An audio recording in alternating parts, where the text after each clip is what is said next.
Hi, my name is Cheryl Custer-Branz, and I am the co-owner, along with my husband Clint, of Jim Custer Enterprises. We are a second-generation family business that puts on consumer show events in the Spokane and Tri-Cities area. So our company, Jim Custer Enterprises, was actually the first company to ever hold a consumer show event here at the Spokane Fair and Expo Center. Now at the time it was the Spokane Fairgrounds, but that was back in 1976 with an antique and collector sale. And if you can believe this, for anybody who's been to any of our recent events, how large they are and how much planning goes into them.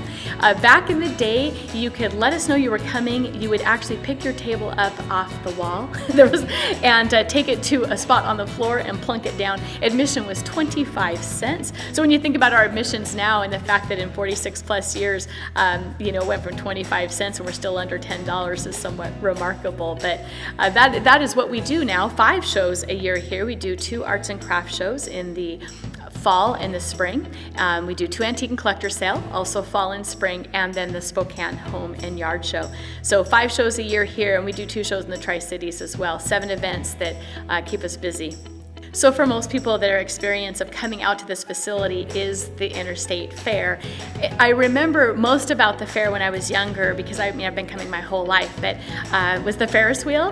The fact that I have a twin brother that did not want to ride the Ferris wheel, but my dad did. And so that's just always been a thing that my dad and I have done, is ride the Ferris wheel anytime we see one anywhere. So that's really like my strongest fair memory. We were not a family that raised animals and livestock and things like that, so the Ferris wheel. My other strong memory of the Fair and Expo Center is the fact that I was very young when my parents started doing consumer shows here. So I was about 7 or 8 years old, and they used to run concessions themselves, and so they rented what at the time was called the Pepsi wagon, and then they were the ones that were not only running the show but cooking hot dogs and things like that. This is such a silly memory, but they would buy these little sandwiches from a company to be able to also sell at the weekend. They had these little egg salad sandwiches. They were my most favorite thing, and I would get to have any of the leftovers for weeks, well, however long it was safe to have an egg salad sandwich, but in my lunch for school, and I thought that was the coolest thing. And then also growing up, we always had these giant jars of mustard and ketchup that I never understood why, no other family had these, but it was because they were left over from the shows. So those are silly memories, but I also, just for the record, have swept every inch of the floors out here. Child labor at 11 and 12 years old. I have cleaned every bathroom stall and really worked my way up to owning the company. I think it gives me and my husband a lot of respect for everybody that works here that makes this operation happen, because it's no easy feat, and they are the ones that sometimes get not as much respect as they should for a job that I did for many, many years. It was a big deal when I finally got into high school and I got to take tickets. I actually really did grow up with the Fair and Expo Center, and I can say that a lot of the success of our business is also due in part to the success of the event center.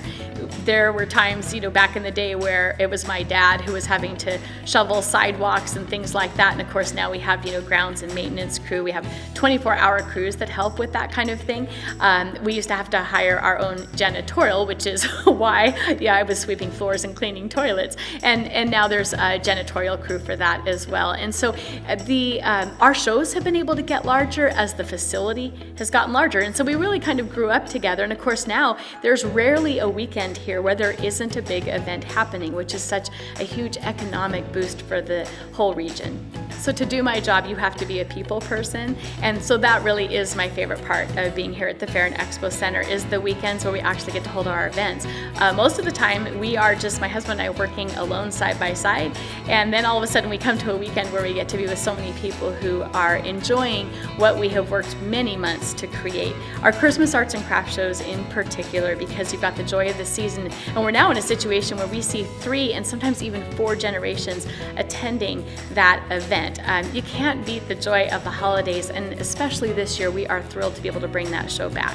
The Spokane Fair and Expo Center is really a regional gathering place. We have been blessed to have access to this facility, and all of the folks that come in from Canada and northern Idaho and even into Montana to enjoy events and activities here. Not only the events that I am promoting, but the Interstate Fair, which is just such a huge draw for all of Eastern Washington. I think sometimes we take things for granted that we have places to hold these events, but you need a large facility to hold a large event. So we've been really blessed to be able to use the facility all these years.